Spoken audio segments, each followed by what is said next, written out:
Hi, I'm Ben Ferguson, and welcome to your AMAC Weekly News. We've got a really big show for you today, and first up, if you'll want to find out how liberals really view you as a law-abiding citizen, then look no further than their latest push to get you to get a COVID vaccine. It's pretty disgusting what they're admitting now of how they're trying to connect with you, and we'll explain it in just a second.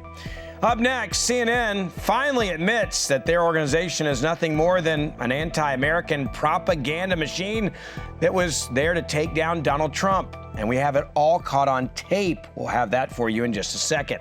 And finally, AMAC National Spokesman Bobby Charles is here with a major update about Biden's new foreign policy to get us out of Afghanistan on an arbitrary date that he chose that I guess will just stop fighting terrorists around the world. All of that in just a moment. But a quick reminder, make sure you share this video with your family and friends right now so that more people can see it as we also fight back against censorship online. Your AMAC Weekly News starts right now.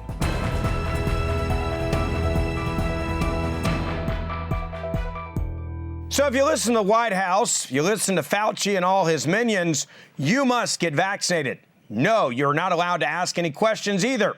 If you have questions or if you question anything about the vaccines, apparently you hate your country and you actually want people to die. That's what the media and the message they're pushing is. Now, this is the message that the White House is pushing out to the American people. That's right, pushing this on all Americans, especially conservatives. The latest push from the White House involves an announcement on its plan to specifically target people like you and I so that we will get vaccinated. They also say we're the least likely to get vaccinated. Take a look at how the White House explained their plan on how they're going to get you to get vaccinated. We're also we've run PSAs on the deadliest catch. We're engaged with NASCAR and country music TV. We're looking for a range of creative ways to get directly connected to white conservative communities. We won't always be the best messengers, but we're still trying to meet people where they are, but also empower local organizations. Well, that's some wonderful stereotyping about half of the United States of America from the White House press secretary. And according to Jen Psaki and the entire Biden administration, the way to get their message across to us, in their words, is, well, white conservatives, hey, we got to put our message out there and hope they listen by telling them so while they watch the deadliest catch, NASCAR, and of course, country music television, because they're a bunch of rednecks in this country. As Americans, we have every right, by the way, to question the things that we put in our bodies. It's called freedom. And it doesn't matter how many celebrities or politicians or high-powered individuals they roll out to encourage everyone to get vaccinated, we should still be able to ask questions. That's what makes America so great, by the way. Here's the bottom line. What Americans really want to know is this: is the vaccine safe and is the vaccine effective?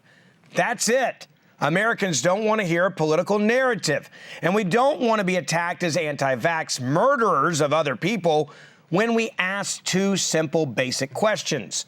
The need for answers to these questions has been further proven by the most recent news on the Johnson & Johnson vaccine.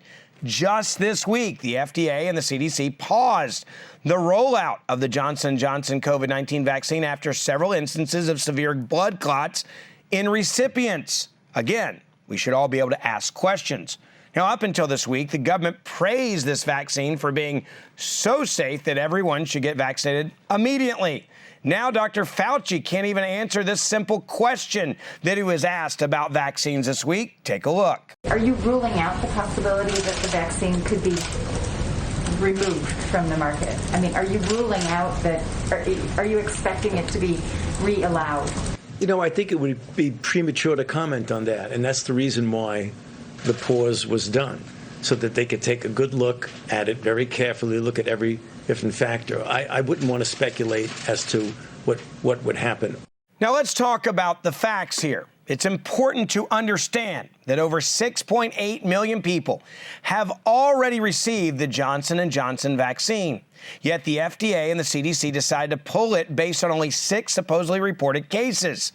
Fox News' Tucker Carlson made an excellent point about what the government may not be telling us about the real impact of this vaccine. For months, he and the rest of the public health establishment have been badgering the country to take a vaccine they claim is absolutely perfectly safe. That's what they told us until yesterday. Now, Fauci has declared that because the Johnson & Johnson vaccine has injured 6 people, and if that's true, by the way, it would make that vaccine much safer, not simply than birth control pills, but much safer than many other vaccines we've distributed in the past. Because this one vaccine has hurt 6 people out of 7 million, we need to stop using it immediately. Does that make sense to you? No, it really doesn't. It seems possible there may be more going on here. It is possible, in fact, that this vaccine is more dangerous than they're indicating it is. Now, to be clear from a PR standpoint, this may be the worst way I've ever seen any administration try to convince the American people to do something by mocking them if they don't, claiming they're ignorant or stupid or dumb or flyover country or rednecks that only watch The Deadliest Catch and listen to redneck country music. Look, whether or not you plan to get one of these vaccines, are you more likely to get one after you hear the White House directly mock you in your life?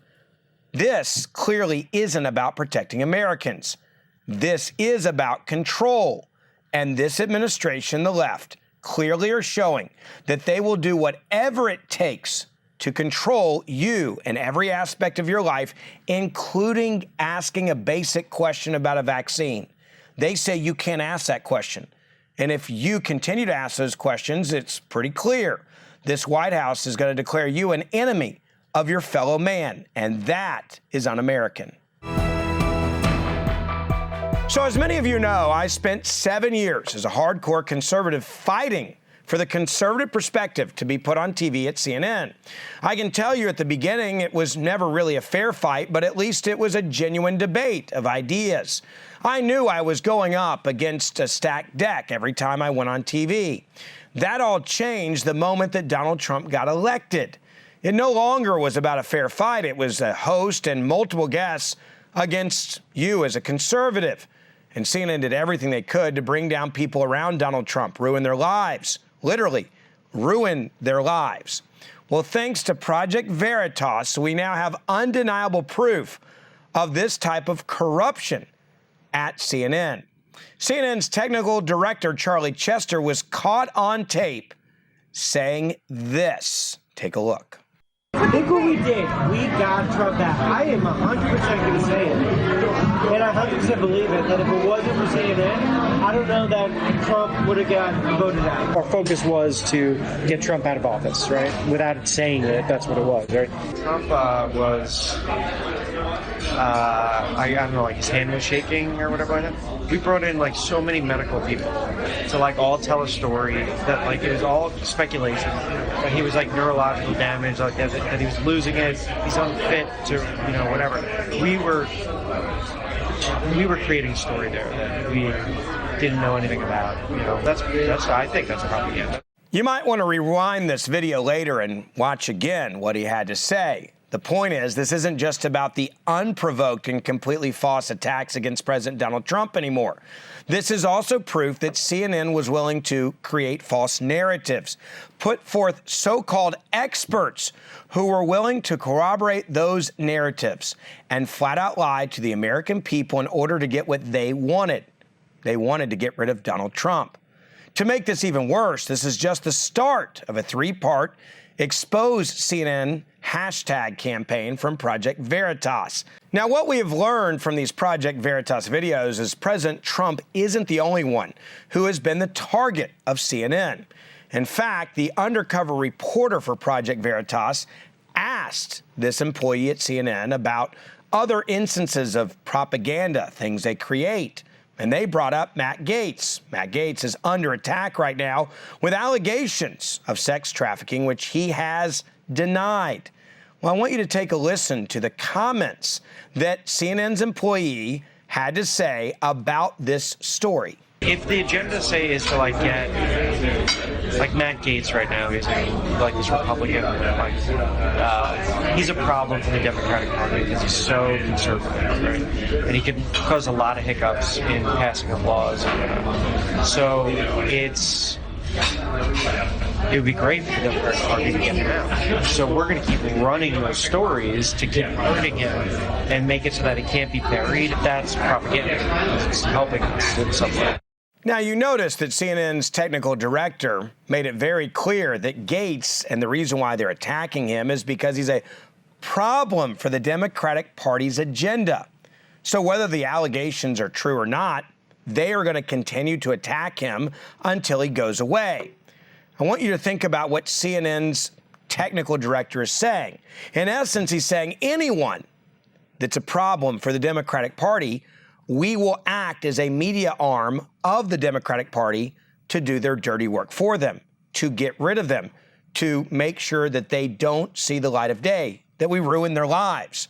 Project Veritas founder James O'Keefe actually took the time to attempt to get a comment from CNN, the man who said all this on the undercover tapes, and here's what that looked like. Charlie, is this seat taken? I'm James O'Keefe with Project Veritas. You're a technical director at CNN. You're on camera talking about the importance of getting Trump out of office without saying that's what your intent is. I want to ask you... I've asked you now. What you're close to you, within 6 feet of me.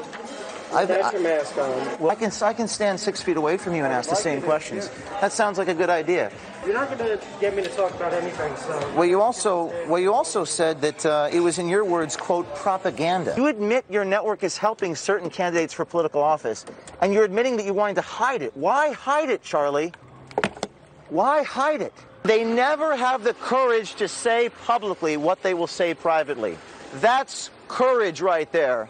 That's courage. If there's anything that's clear from what we just watched, it's that CNN and their employee will never admit to the truth, and they will not apologize even when the proof of what they're trying to do is put right in front of their eyes.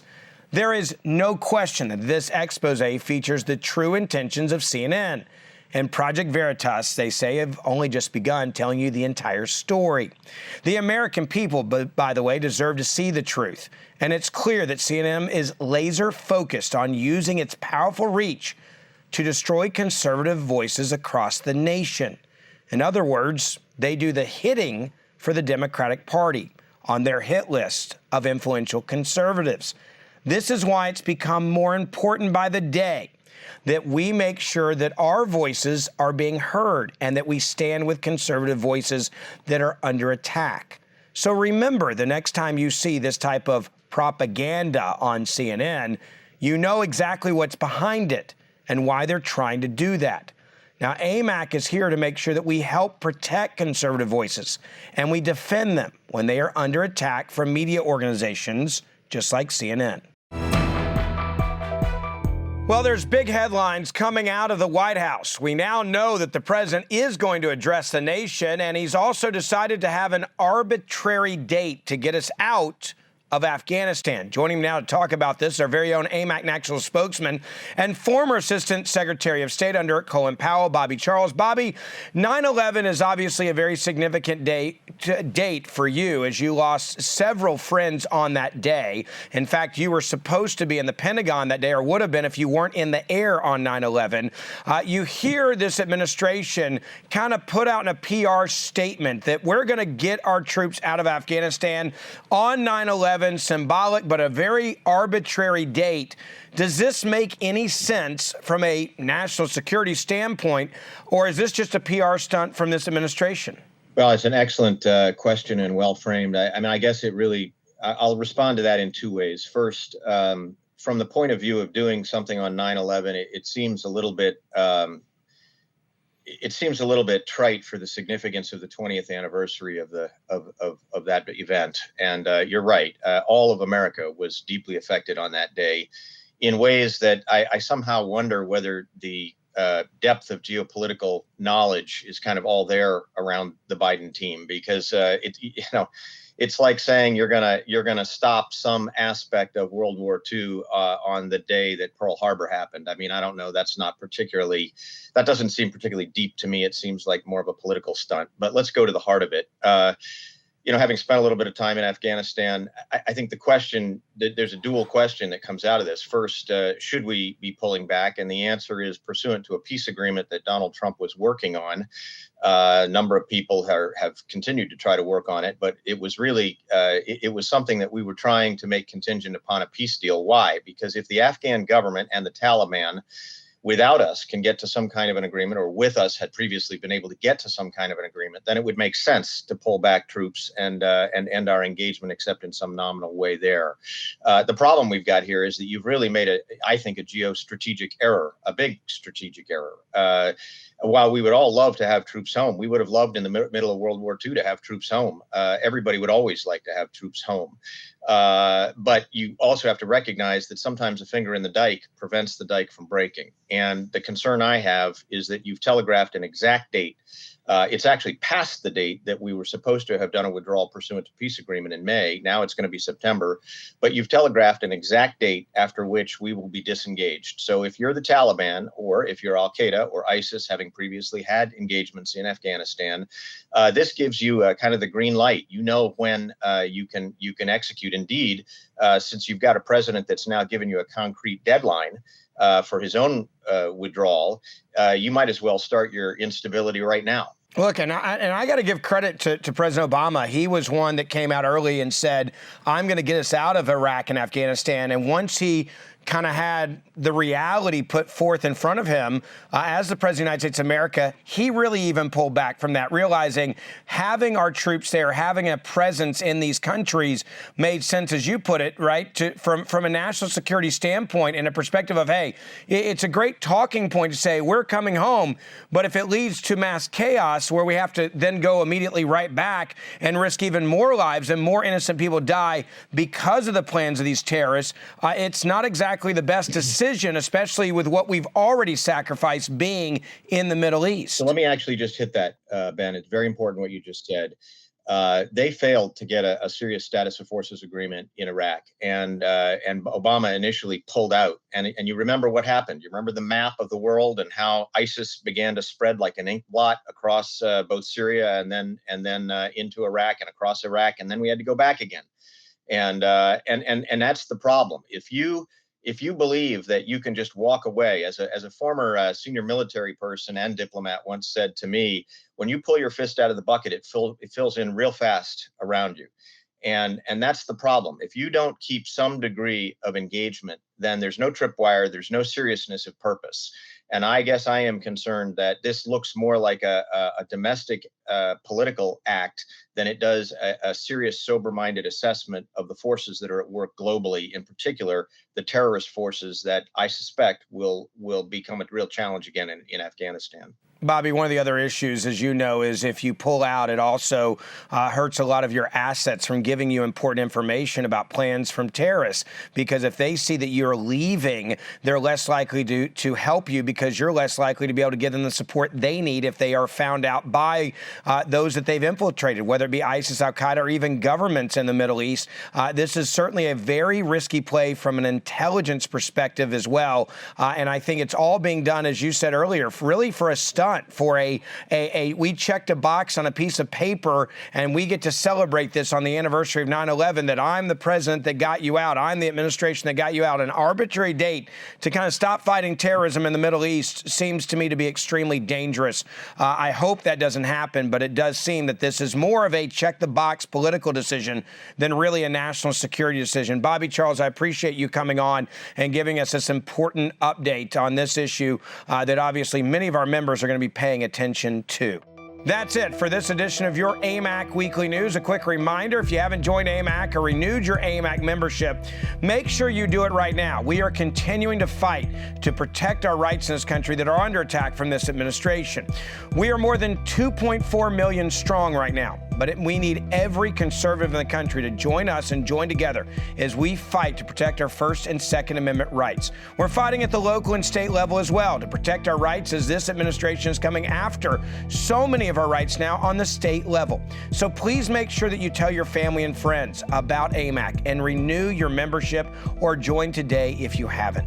I'm Ben Ferguson, and I'll see you back next week for our next episode.